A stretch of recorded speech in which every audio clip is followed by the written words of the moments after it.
Okay, so we have a great show for you today. Greetings from Berlin. Greetings. Guten Tag or Guten Abend. I'm going to be leading the practices as per usual. This morning we'll do some breath and some meditation, and then I have my friend Alex Hasselkuss coming on the live stream to lead us through a mobility practice this morning, which is part of the ethos of movement known as FRC, or functional range conditioning. So I've learned a lot from this particular movement system, and Alex happens to be a certified FRC teacher, so she's going to lead us through our full body joint mobility sequence this morning, which is something she's incredibly skilled at, and I'm excited to take part. Yay. Actually, let's see if she's on the call yet. We'll keep an eye out for her. All right. Oh, from Rio. I love it. I want to go to Rio. Like making the list of all the places I'm going to hopefully get to visit once the new world is upon us. So I posted, as always, the reflection topic in my story. The themes I want to kind of explore today are those of balance and imbalance. I'm going to keep it somewhat vague, and then I also want to share with you something that I encountered this morning. So as it relates to balance and imbalance, things to consider, things to reflect upon would be perhaps the habits or the practices that you engage in that you find either bring you out of balance or bring you into balance. For me, of course, what helps bring me into a state of balance are all the things and tools that I'm sharing with you. Perhaps that has proven to be the same for you, and that's why you're here. But I also know that I have certain habits of thought, habits of conversation. Oh, hey, Karen. Behavioral habits that can contribute to my destabilization. So, there are things that happen that can bring us into balance and out of balance, and there are also things that we can do to bring us into balance and out of balance. Of course, the things that happen are things that we can't really control, but the things that we do are the things that we can. So, that's some food for thought this morning, and what I wanted to share with you, I recently invested in a new deck. You probably can't read it backwards, but it says Animal Spirit. And I have a number of friends that have these cards, and I quite love them. I find myself often asking my friends to pull one of these for me. And so I was like, well, this is something I can control. I can get the deck for myself. And so I've been, as one does, shuffling the deck from time to time and pulling a card and reading from it. And this morning I was shuffling the deck and I was asking, spirit, animal spirit, if there was a message to convey to my friends and participants on the live stream this morning, and two cards literally jumped out and flipped right side up, and they're both air cards. And the first one, when I saw it, it looked a little ominous, but upon reading it, it was incredibly fitting. So the first card that came out is the Vulture card, and as this is a newer deck for me, I'm just going to read what it says about Vulture. So it says, the energies of the Vulture, the qualities. The Vulture is the guardian and the purifier, and is essential for rebalance. It says, the Vulture is perhaps the most misunderstood creature of all. This intriguing bird balances our ecosystem and prevents the spread of disease. It does the dirty work that no one else wants to do, and it cleans up our messes. The Vulture appears when there's a situation that needs to be purified or brought back into balance. Remember, the Vulture is greatly undervalued. What you thought was a mistake or a tragedy could be a blessing in disguise. It says, when in balance, the Vulture clarifies and reveals wisdom. When out of balance, the Vulture energy can feel dramatic or aggressive. And what you can do to help bring this type of energy back into your life, it says, is to clean your space. I'm sitting looking at my closet in front of me. Some needed vulture energy in there. Anyway, clean your space, and then also sage. But what doesn't sage help us with? The other card that came out, I don't know if my mom's on the call, but this is her sort of personal totem animal, was crow. Another air element. Says the crow is spiritually strong, creative, and watchful. The crow has long been a symbol of magic. A crow personality is drawn to the supernatural and has a gift for seeing the unseen, knowing the unknown. It's said that the crow holds within its mind's eye the three realities, past, present, and future. Crow energy is potent and should only be tapped into when the mind is clear. Those with crow tendencies must balance their lives with a healthy diet, joyful friends, and regular self-study. It says when imbalanced, crow energy is psychic, strong, and clear. And when out of balance, crow energy is ungrounded and hypersensitive. To bring into balance, surprise, surprise, a daily meditation practice. So, we are going to do what we can this morning to bring these energies into balance. What I particularly appreciated about the Vulture card is this reminder that the thing that might seem to be, I'll read it again, what you thought was a mistake or a tragedy is a blessing in disguise. And I don't know that what we're experiencing in our world right now is innately good or bad. I do know that it's I'm not alone in having the sort of inkling that these changes that we're experiencing and these circumstances that we're encountering could be, and in many instances feel like, at sort of deep levels, the catalyst necessary for the blessings that really we need to our planet and to our societies. Now, of course, that comes with lots of pain and destruction and potential ugliness and discomfort. So not to take away from any of that, but vulture energy. All right. So I'm going to move into a breathing practice. In the interest of time, I'm not going to spend too much time with the writing this morning. These can be some themes that we can explore through our breath and also through our meditation and movement. But to the extent that you want to continue reflecting upon these themes of balance and imbalance, air energy, vulture, crow, by all means. So bring yourself into a comfortable seated position. We'll let the sounds of Los Angeles give context and soundtrack to our practice this morning. Some of these abrasive sounds are also the sounds of compassion and support.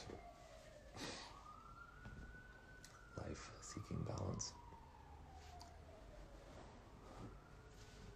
So you can allow your pelvis to move around a little bit, your spine to move around a little bit. See if you can sort of locate where center is, where neutral is, by exploring some of those parameters. And then together, let's take a few deep breaths in, and then we'll just sigh it out through our mouth. Okay, so inhale fully. And then open your mouth and just let it release. Twice more, inhale.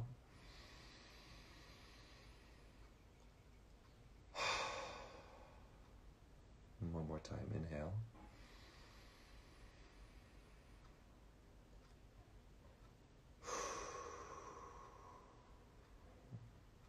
And then go ahead and close your eyes.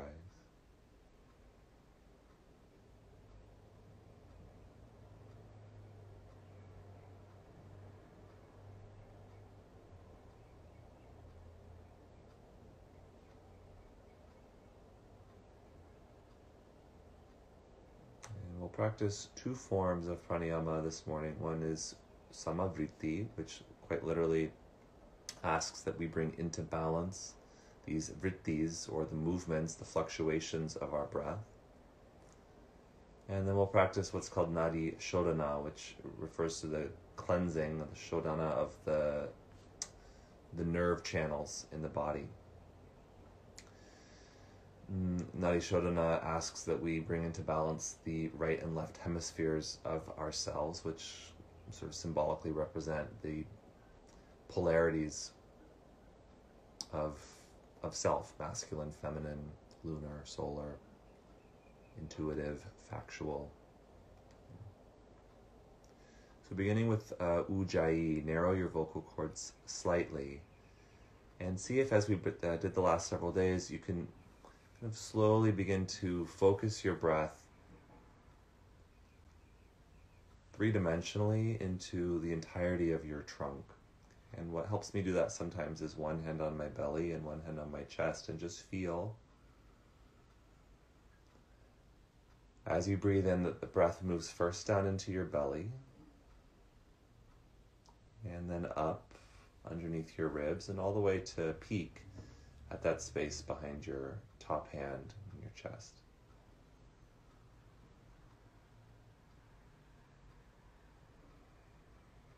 And of course, the tactile feedback of your hands sort of encourages breath to move more in the sagittal plane, front to back, belly, chest. If you had more hands, or if you wanted to move your hands, they could go also to the sides of your chest, sides of your ribs. So there's a lateral expansion, and also to the backside, which you can't really reach, but there's sort of a broadening through the posterior column or the back column of your trunk as well. Once you sort of have that imprint of where the breath moves, you can release your hands. So exhale your breath completely. We'll take 5 rounds. Pause for a moment on empty. Press all of your air out, and on empty, see if you can sit up just a little taller. Relax your shoulders. Then, as you breathe in, move your breath into your belly, then your ribs, then your chest, and pause. Broaden your chest, lift your chest. Then exhale, empty from chest to ribs to belly, and pause again, lift your spine. Inhale, abdomen, ribs, chest, sternum, pause. Exhale from sternum to ribs, to belly, and pause. Inhale.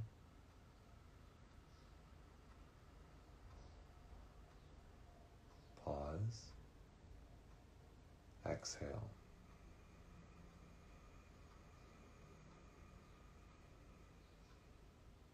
Pause.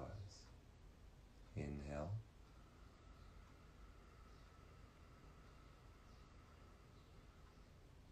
Pause. Exhale.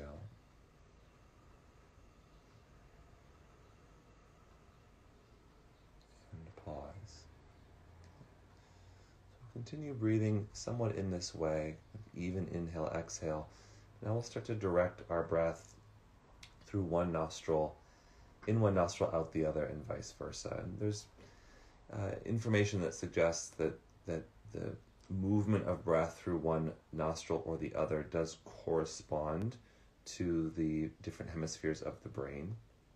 But in any event, symbolically, this movement up the right, down the left, up the left, down the right, sort of endeavors to cross pattern the hemispheres of ourselves and bring into balance that which is out of balance.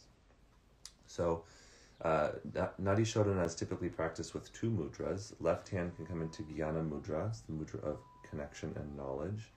And then right hand practices Vishnu mudra, so index finger and middle finger tuck. So you'll use your thumb and your ring finger to touch your breath, to touch your nostrils. And again, eyes closed. We'll inhale through both nostrils. Exhale through both nostrils. And with your thumb, pinch your right nostril, breathe in through the left.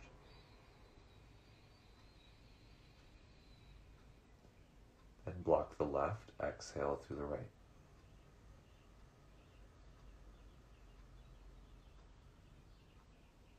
Inhale right.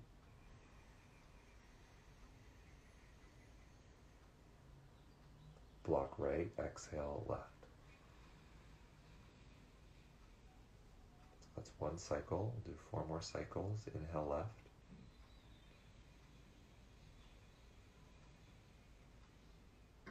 Exhale right.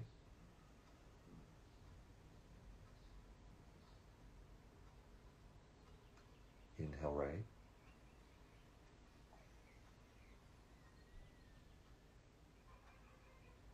Exhale left.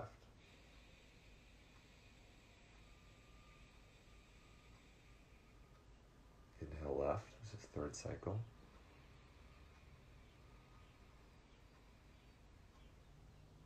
Exhale right.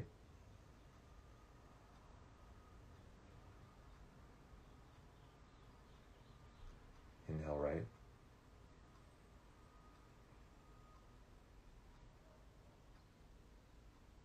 Exhale left.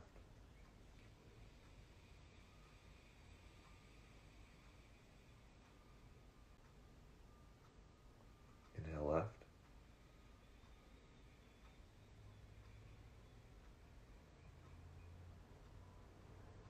Exhale right.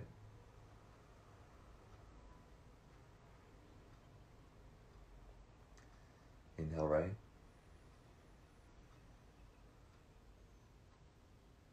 Exhale left. One more cycle.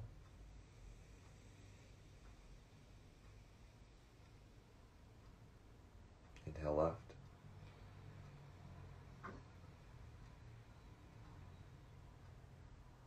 Exhale right.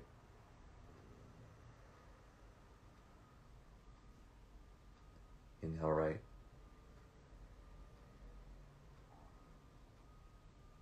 And exhale left.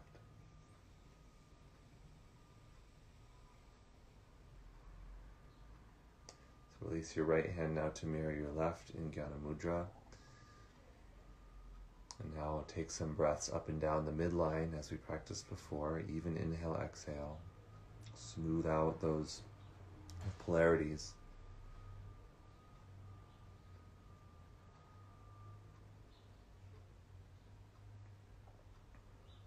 And so perhaps what you can do on a daily basis to bring yourself into balance, or even in the moment, is to pause, to breathe,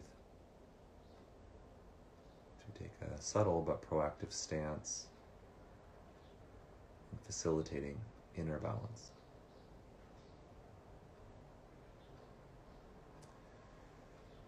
For our meditation practice today, we're going to focus on what's called heart coherence, and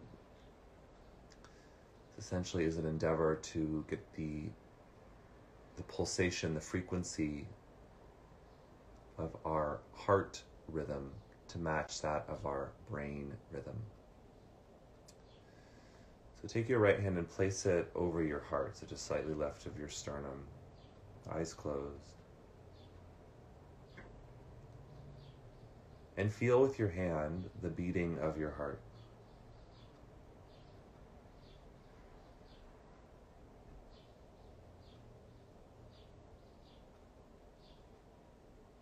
This pulsation, this beat, this rhythm. It's the embodied manifestation of the universal quality of spanda, of expansion and contraction, of pulsation that contributes to the continuation of life. We manifest this spanda inside of ourselves, whether we are aware of it consciously or not. So the practice of meditation, so many of the yoga practices are about becoming aware of what is and learning to influence what is through awareness.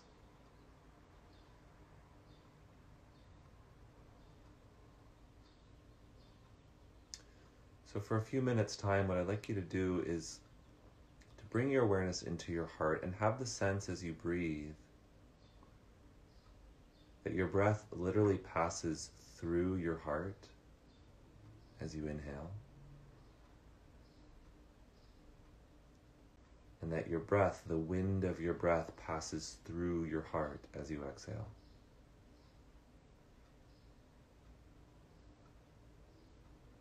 And you might imagine that as breath moving in through your nose and blowing down on your heart, and then passing back up through your heart, out through your nose. Or perhaps you have greater access to that visual, just imagining the energy of breath moving directly in from the space in front of you into your heart, passing through you and passing back through you on the way out. In either case, have the sense that you can actually feel that breeze pass through your heart.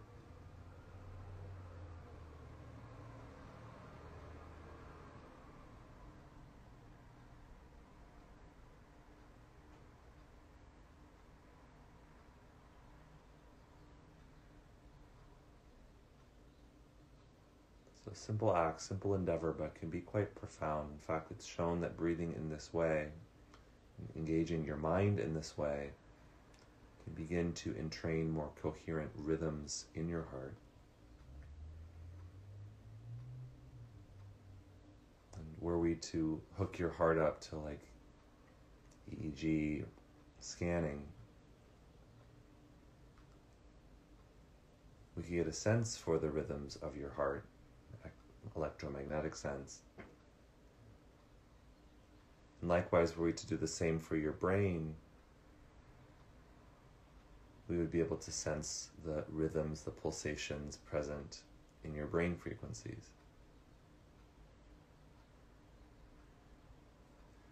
By placing your brain in your heart, which technically is also a brain, a thinking center in our chest, a thinking center in our skull,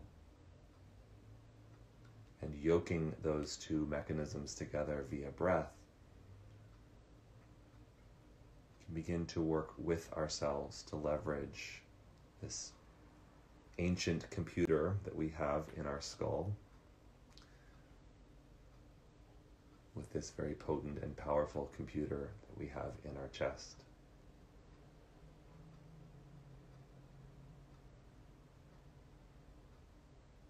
And consider the brain in your skull adapted many, many thousands of years ago in primitive times to help keep us safe from danger, to respond to threats to our security and safety, to help manage the functions of our body that we may flee in danger, we may retreat, we may fight. Many of those dangers, most of those dangers that we encountered in those days are no longer present for us, and yet our brain can still respond as if they are true.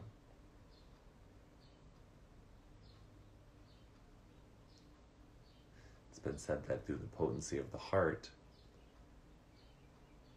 we're able not just to respond to danger and to problem solve, but it's in the heart that we can see and have access to truth,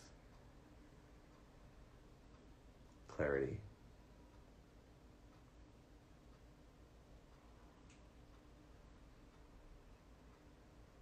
creativity, and the power to influence matter.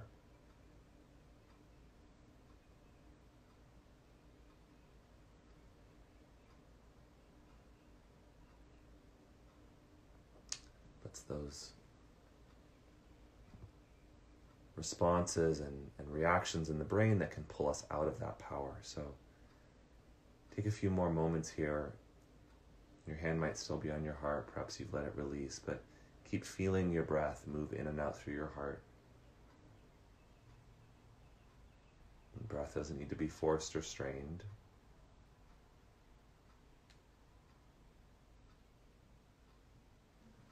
But gentle, natural. And feel your brain and your heart come into balance.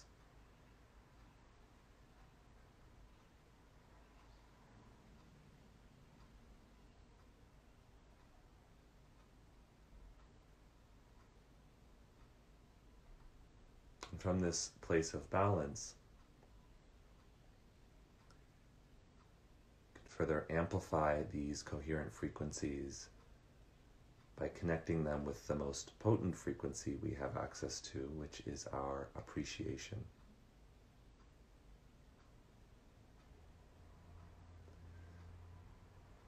For the last few moments here, can you bring to mind 3 things for which you feel deep appreciation? Could be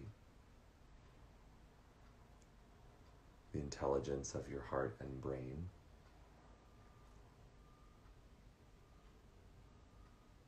healthy, functioning physical body, roof over your head, technology that allows you to connect with each other and these practices, loving family, friends, the health of our planet.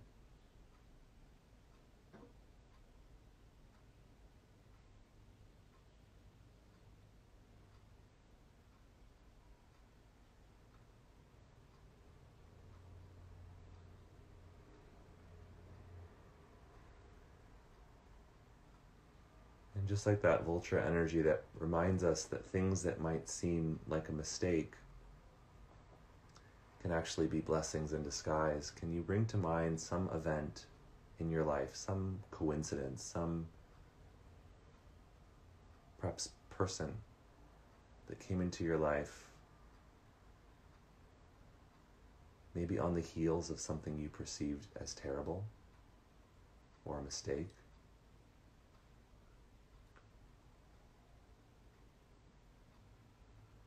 Or some instance where the benevolent forces that organize and manage the trajectories of our life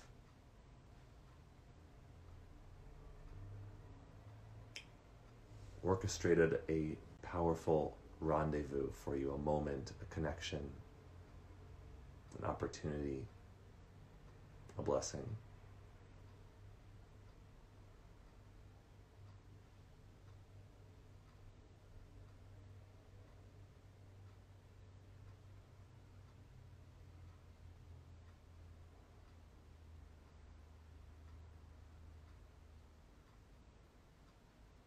And then gently let that go.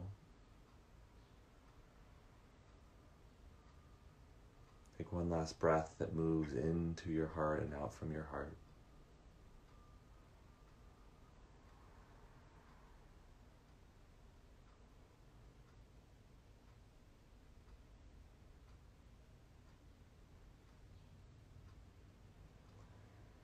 And as you begin to bring your awareness back into the space around you, you can open your eyes slowly. I'd just like you to notice the first thing in the room around you that you see.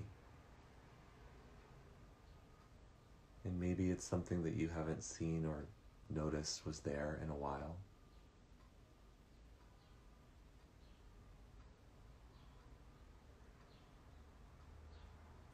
And can you let your eyes wander to something else in the room, perhaps something that you hadn't seen or noticed in a while?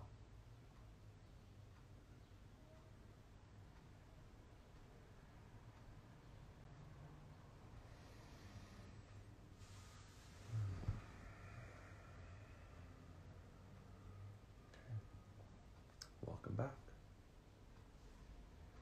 So we're going to get up and we're going to move in the spirit of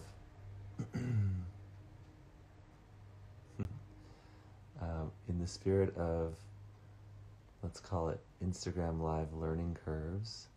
I want to make sure that my friend Alex is actually here. And if you are here, Alex, give us a hello. And if you're not, then I'll lead the movement practice. I know Alex is in Bermuda, and the time change might have been a little flip-flopped. Oh, I'm seeing some comments here. The name of this deck is the Animal Spirit. It's by a woman named Kim Kranz. You can get it on Amazon.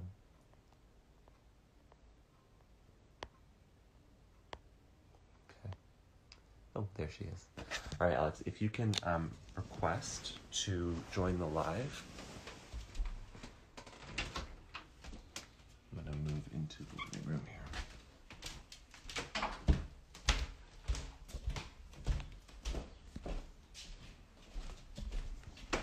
Glad you liked it. Alex is here. Okay, I think I can make this happen.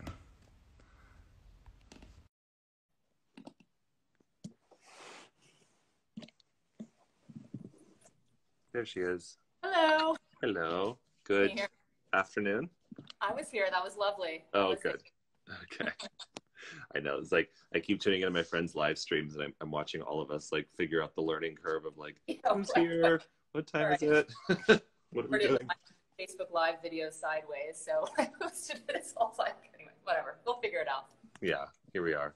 Well, thank you so much for joining and for contributing some of your brilliance with us this morning. Anything that you want folks to know before we dive in?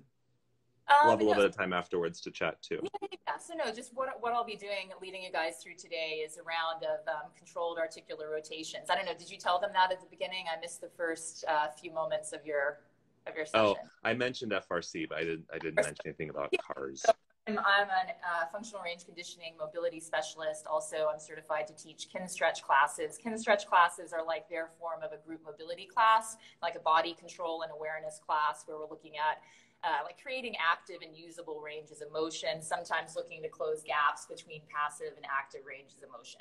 So they define mobility as flexibility plus the ability to be strong there and control that said range of motion.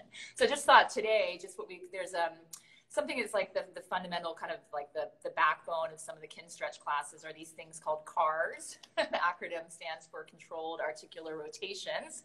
So it's a big mouthful. So I just thought we'd go through some of those to start. And what really the purpose of CARS is to take, whatever joint we're looking at through its current available active range of motion, compensation-free and pain-free. So if we're just, working on our neck rotations, we're not wanting anywhere else in the body to move. If we're just going through the shoulder joint or glenohumeral joint rotations, we don't want anywhere else in the body to move. So we'll start kind of head, move our way down. And so let me just see here my camera angle. So ideally, I'd like everyone to stand up, but I'm probably not going to stand up. I can stand up and stand back, and I can demo like bottom half if you want to do top half. Or... Okay, so I'll demonstrate the lower part of my body, how I want you guys to stand. So you're going to stand with your feet a little bit wider than hip width distance apart, and I want you to firm your quads, your butt, and your core. And you're going to make fists with your hands, pull your shoulder blades away from your ears. So you're going to imagine from like the neck down, you're standing in concrete because we don't want anywhere else to be moving than the neck. And another thing, while we're doing these controlled articular rotations, I want to make sure that you're not moving into what's called closing angle joint pain. So for example, if I'm taking my head in this direction, this is the closing angle of the position. This is the opening angle. So ideally, when I take my neck this way, I should feel a nice stretch on this opening angle. If there's any pinching on the closing angle side, we just generally want to avoid going that deep into that position during the CARS. So if you do experience closing angle joint pain while we're doing any of the CARS, then just back off that area or avoid it altogether. Okay, so let's start with the neck. Okay, so again, from the neck down, or from the shoulders down, imagine you're in concrete. And very slowly bring your chin in towards your chest. So we're coming into neck flexion. And I'm going to rotate. Let's look over the right shoulder. And ideally, you should start feeling some stretch on the opposite side, on the left side. So make sure you're not turning into any closing angle pain. Start to drop the right ear back a bit as you slowly lift your chin up towards the ceiling, coming into neck extension. And then side bend over to the left. Rotate, look over your left shoulder, and kind of bring your chin back along over that left collarbone as you come back to center. And we're going to do one more rotation that way. So rotating right, Dropping the right ear back, slowly lifting your chin up and moving real slow and controlled. Continue side bend left, rotate left, and come back down through the center. Okay, let's go the opposite direction. So from neck flexion, chin in towards your chest, start to look over the left shoulder. Drop the left ear back, lift your chin up. Side bend right, lateral bend, then rotation. Look over the right shoulder and bring your chin back along your chest. One more time that way. As you're trying to move here along the outer limits of whatever your available range of motion is, remember compensation free, so we don't want any other body parts contributing to the movement, and also pain free. It doesn't make any sense when we're doing these cars to rotate into a position where you feel a lot of pinching. And after you finish up that circle, you just look back forward. Okay, so let's move on to the scapula, the shoulder blades. So Rocky's got more of his body view there, but everyone walk your elbows out. So I want to make sure the elbows are not bending during this. And then come into shoulder blade elevation. So bring your shoulders up towards your ears. Now keep elevating as you start to retract your shoulder blades and squeeze them together on your back. Keep retracting as you start to drive your shoulder blades down your back. Keep pulling down as you start to protract the shoulder blades. So the front of the shoulders will move forward, so your shoulder blades spreading on your back. And let's continue this direction. So it's kind of like up, squeeze back, pull down and forward, and just continue this way. So often people will start to bend the elbows a little bit, or you might start moving your spine. So try your best just to keep everything still except the shoulder blades. I'm moving slow, trying to make each circle, so to speak, larger than the one before. A lot of crunching going on in shoulder blades. And let's go in reverse. So this time can you hear me from there? What's that? Can you hear my shoulder blades crunching? I know, almost. That's hard. Shoulder blades. So from elevation, now we're going to protract. So front of the shoulders forward, drive those shoulder blades down into your back pockets and squeeze back, retract, and just continue. I know, sometimes the crunching sounds very loud. So again, joints, the reason why we're doing this, cars are very good for overall joint maintenance and health because joints need movement. And it is definitely, if you don't use certain ranges of motion, your body wants to conserve energy. It's not going to maintain those ranges of motion. Okay, last one. This just feels good. All right, and release the shoulder blades down. Okay, let's move on to the shoulder joint itself, the glenohumeral joint. So I'm just going to back up a little bit more. So I'm going to come into like a half kneel position. You can keep standing like Rocky is. Otherwise, if you want to come into a half kneel, I've got my right knee down, and I'm like in a Captain Morgan stance here. Okay, and then we're going to open up the fingers on the right hand. The eye of the elbow, the palm is going to be forward, eye of the elbow is going forward. For this one, your shoulder blade needs to stay pretty much down on the back. So while we're doing the shoulder joint itself, you don't want the shoulder blade to be jumping all around. So kind of has a sense that that shoulder blade is kind of glued a bit down on your back. So we're going to go slightly across the body here, shoulder adduction, and then coming up into shoulder flexion. Okay, and from here, let me just show some of the side view. So a lot of people cheat shoulder flexion by coming into thoracic extension. So again, your shoulder flexion might be, the arm might be way forward here. You don't want to force bicep towards ear if you're going to arch your back. Okay, so whatever your true shoulder flexion is here. And then from here, we're going to internally rotate. So start to turn the bicep in. Right palm will turn towards the right side. Keep reaching back behind you, but don't let your chest turn. Keep internally rotating. And lower all the way down so that the back of your hand will be alongside the right hip, or the palm will be facing behind you. We're going to go in reverse. Come into shoulder extension. Show you this angle. From here, externally rotate. Keep reaching back as you start to bring that arm overhead. Again, try not to flare the ribs. Shoulder flexion, and then cut across the body and down. And continue that way. Let's get a message here. Oh, someone's... Oh, okay. And go up, across. Coming into shoulder flexion, internally rotate.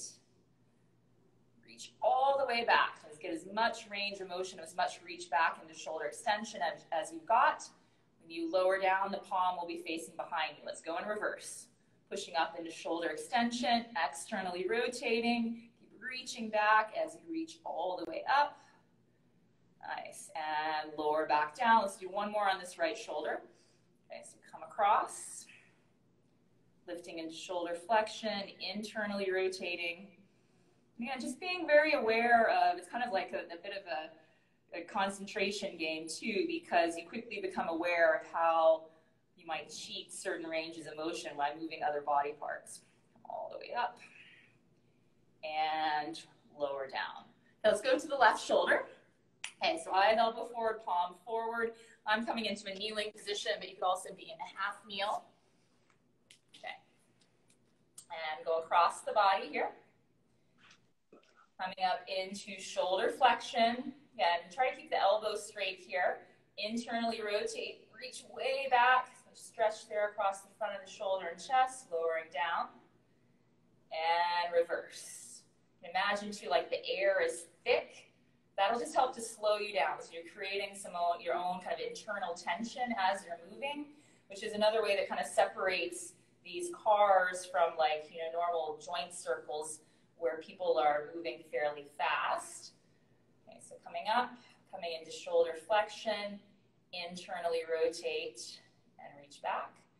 We also use cars as a self-assessment tool so that you can kind of look and see where, like if I was doing shoulder cars with someone and they really struggled to rotate the shoulder at certain positions, and that would kind of direct us a little bit where to work specifically on mobility for them.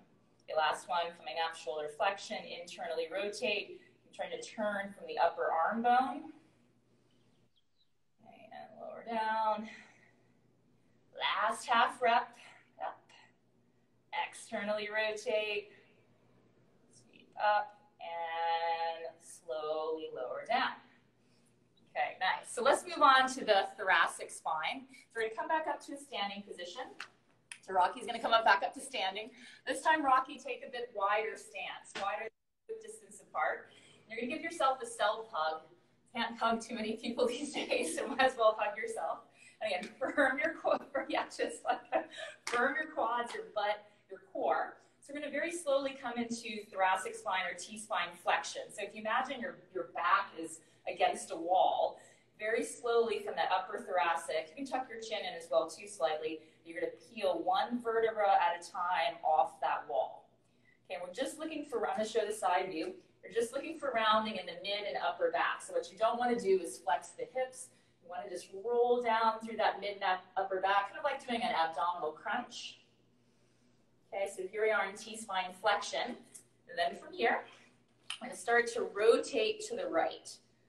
Try to get rotation from each of those 12 thoracic vertebrae. Make sure the left hip does not follow along. Drop the right shoulder back slightly as you really lift that chest up high. Be careful here not to jump the hips forward. We want this movement just in the T-spine. Start to side bend to the left. Rotate to the left. Much rotation as you can, and then come back through the center line, back in T-spine flexion. Again, make sure your quads, your butt are engaged. Let's rotate right. So we're going one more time in the same direction. Start to drop the right shoulder back. Lift your chest, lift your sternum. Take up and over to the left, side bending left, rotating left. So your chest will turn to the left and come back through the center line. Let's just come on up for a moment. Maybe jump switch, other arm on top, just for fun. 2 more times the opposite way. Yes, okay. All right, butt squeeze, legs engage. Very slowly, like you're peeling one vertebra at a time off the wall. Coming into T-spine flexion. Don't move the hips though. Rotate to the left. Keep the right hip back. It's going to want to come along for the ride. Drop the left shoulder back. So lift up through the mid and upper back. Side bend right, rotate right, and come back through the middle one more time this way. We're looking at trying to get, because the spine is not one thing, of course it's multiple joints, trying to get some contribution and movement there from each of those 12 in the thoracic spine. Okay. And let's come all the way back up. All right, so let's do the full spine. I know we just did kind of cervical and thoracic separately. We're gonna come into like a hands and knees position, tabletop. Now it looks a lot like cat-cow movements from yoga, but the difference here is, let me just move my camera down a little bit here. I think you guys can see me. But the difference is that instead of taking like a global spinal flexion and a global spinal extension movement, again, we're gonna look at trying to move one vertebra at a time, okay? So it's a little bit more, it's like a little bit hard to concentrate mentally and get it done. So let's come into a tabletop position. Have your knees underneath your hips, hands a bit wider than your shoulders. And let's just start in cat pose, or so-called cat pose, so full spinal flexion. So push your hands down and apart, tuck your tail under, and just take a couple breaths here. Just breathing into that whole back body. Okay. Now let's keep the mid and upper back as it is, and we're very slowly going to start coming into extension through the lumbar spine to the low back. So you can think of lifting up through your tailbone to start, so coming more anterior pelvic tilt. Very slowly through that low lumbar, start extending, so your belly will slowly move towards the floor. Start extending through the mid back. Upper back, moving up through the spine. And finally the neck. So here we are in cow, or some people call this camel, so full global spine extension. Take a breath here. Think of pressing your hands down and pulling them back towards your legs. That'll help to draw the chest forward. Okay, now we're going to go in reverse, but again, starting at the tail. So nothing changes in the mid and upper back of the neck. Start scooping your tail under. Try to move slowly, little bit by little bit, rounding or flexing through the low back. Use like those low abs to pull into flexion, and rounding through the mid back and upper back. Very nice, Rocky. And lastly, the neck. And let's go one more time each direction, but this time we're going to start from the neck instead of the tail. It's a little bit harder, at least I find it harder. So you're going to stay flexed through the low and mid back, start to look forward, so extend the cervical spine of the neck, and then soften or start to extend through the upper back. Keep those elbows straight. Yeah, it's a little bit more challenging, I find. Moving slow through the mid back, and here we are in full spine extension. Okay, again, starting from the neck, so you're going to stay in extension and then start to tuck your chin towards your chest, so rounding or flexing through the neck. Round through the upper back, mid back, and lastly the low back. All right. And let's come on out of that. So that's just the way they would approach like cat-cow movement. Because oftentimes, I mean, I'm sure as you know from yoga, we often get hinge points, right? Where like chunks of several vertebrae kind of chunk together and there's not much movement there. And then you get the hinge points on either side and often are overutilizing those spots. So that, doing that very slowly can kind of help you. I know you can't really see yourself, but if someone's helping you or even videoing yourself, it's like, oh, that whole chunk of my spine is not moving individually. So let's do hips. There's multiple ways, positions you can do hip cars in. Let's go from a sideline position. So that's probably the easiest to see here. So you're gonna lie down on your right side. You guys see me? You can just see mine. And if you have a yoga block or a pillow, you can use that underneath your head. Okay, so I think you guys can still see me. So once your hips stacked, your shoulders stacked, and like Rocky has, have your knees at like a 90-degree angle, or sorry, your legs at a 90-degree angle. You're gonna interlace your hands together and just stretch your arms out in front of you on the floor and rest your head on something. Okay, so you're gonna lift that top leg up, left leg. You're gonna bring the left knee in towards your left arm. So come into hip flexion and make sure you're not rounding your back. So don't want this to be a spine movement. And then from here, coming into hip abduction. So opening that top leg up. Make sure you're not going so far that you're rolling backwards. From here, internally rotate. So the thigh is gonna start to turn in. The foot will move behind you. Use that left glute to control the lowering of the leg behind you a bit. Make sure you don't go into the low back and down. We're going to continue this direction. So you continue that direction. Let me just adjust my camera here. So Rocky's going into flexion.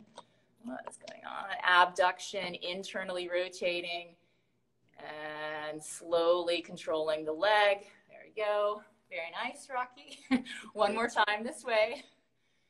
Hip flexion, so knee in towards the arm, hip abduction, internally rotate. Make sure when you go into hip extension that you're not arching into the low back. Good. And then come back through. And let's do a few in reverse from here. Okay, so lift the top leg up, use that left glute to come back into extension. I just want everyone to freeze here, and this is very common. Of course, we got to go into the low back at some point to keep extending, but don't do it. Just use that glute to help extend the hip. Now pull the left knee up towards the ceiling. The left ankle kind of sweeps under. Drive the left knee towards your left arm, and continue. Let's do 2 more this direction. Trying to make each one bigger than the last. So hip extension. Left knee up, making as big of a circle as you can. Pull the left knee in towards the left arm. Last one, best one this way. Like that leg starts to feel heavy. Next time, ankle weights, Rocky. Ankle weights? Yes. Just bring them back in style. Dust them off, my leg warmers. You can pound that left hip out. Okay, let's do a few on the other side. So we're even. Conscious of your time here too. Yeah, it'll cut us off savagely at 10. We can pop open another one if we need. Yeah, no, it's fine. So let's just finish up this right hip. So lift that right leg up. Right knee in towards the right arm.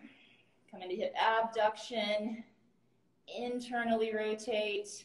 That can often be a sticky point, like the shoulder joint rotation is sometimes, that's kind of the first thing to go on those ball and socket joints. Right knee in towards the arm, hip abduction, internally rotate, reach back and down. Okay, last one this way. So really focusing on, moving with, sometimes doing this individual joint stuff is frustrating, and let's go in reverse. They kind of look at it as, you get the individual joints working well, independently, and then you can do whatever crazy shit you want to do with your body. Each component is working and functioning well as it should. All right, good. This last one. Use the left glute, or so the right glute, extend the hip, pull the right knee up, and in. Okay, good. There's obviously some other joints. We didn't look at wrists and ankles, or also some knee work as well too, but that's just a little example of some of the controlled articular rotations that are part of the Kinstretcher effort. There's a lot more to it than that. You do big toe. No, there's more than one joint moving, Rocky. No, I know it's not so much fun. Oh, sorry.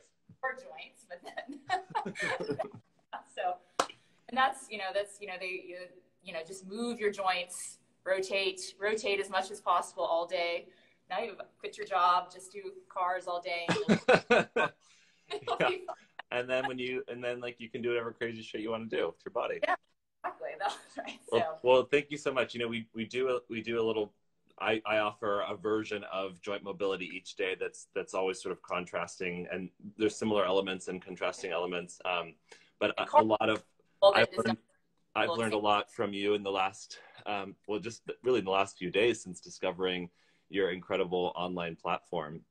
If you want to share with folks where they can get more information from you, I'm quite a library. Yeah, Instagram at my move BDA for Bermuda. I'm located in Bermuda. My Move Mobility Yoga Movement. So MY Move BDA. Okay, thanks. So that's on Instagram. I also have a website as well too, which is also mymovebda.com. So they can find me there. Facebook as well. Yeah. And I've been doing, Alex has a number of routines that are cars based. So yes. if you want to dive more into learning about the different mobilization and joint articulation strategies, the resources that you have there are really tremendous. Yeah, also a number of Kinstretch classes as well. Do you want it is. Say anything about Kinstretch? Yeah, it's mymovebda.com is my website. Sorry, what were you going to say about Kinstretch? Oh, just if you want to Oh, yeah. What might you say about kin stretch for folks that want to learn? Kin stretch is a body awareness and control class. CARS is just a small component of it, but we're looking at creating usable ranges of motion. So active ranges of motion, so that you actually can use them and incorporate them, and whether it's yoga or any type of, or just wanting to be able to reach to a top shelf, make sure your shoulder shoulder flexion is functioning as it should. So it's a movement based class. It's hard to describe unless you do it. So I invite you to go to my video page. And I mean, there's plenty of also other people have kin stretch classes on YouTube and so on. But it's more, there's some passive stretching, and then you're actively trying to use and strengthen those ranges of motion. So definitely kin stretch, good for training. Yes. Okay. Definitely very humble for me as a yoga teacher, because I have a lot of passive range of motion. And then when I was like, God, I can't actively control that. So it can be, it's good though, to be able to control your body. Yes. Control yourself. Maybe control yourself. Well, Alex, thank you so much for sharing your brilliance with us. Just want to mention, like, Alex is a dear friend. We've done lots of yoga together over the years and learned together and trained together. And I look forward to hopefully getting to come back to Bermuda one of these days and combining forces with you, because I'm getting a lot out of your material from afar, and I'm sure that would only be more so the case in person. So thank you. All right, sending you lots of love. Yeah, lots of love to you and the family as well. Thanks for watching. I appreciate it. Of course. If you have any questions about anything, I'll try to answer. Okay. All beautiful. Right. Thanks, Alex. Bye. All right, you guys. So wishing you a wonderful rest of your day. Definitely go and make sure and check out Alex's stuff. Just so you know, I am recording all of these sessions. And so for those of you that are interested in links to the recording so you can continue to do them on your own, go over to my website. It's rockyheron.com. And if you fill out the form there, you're going to get a video link to a session that we recorded a few days ago.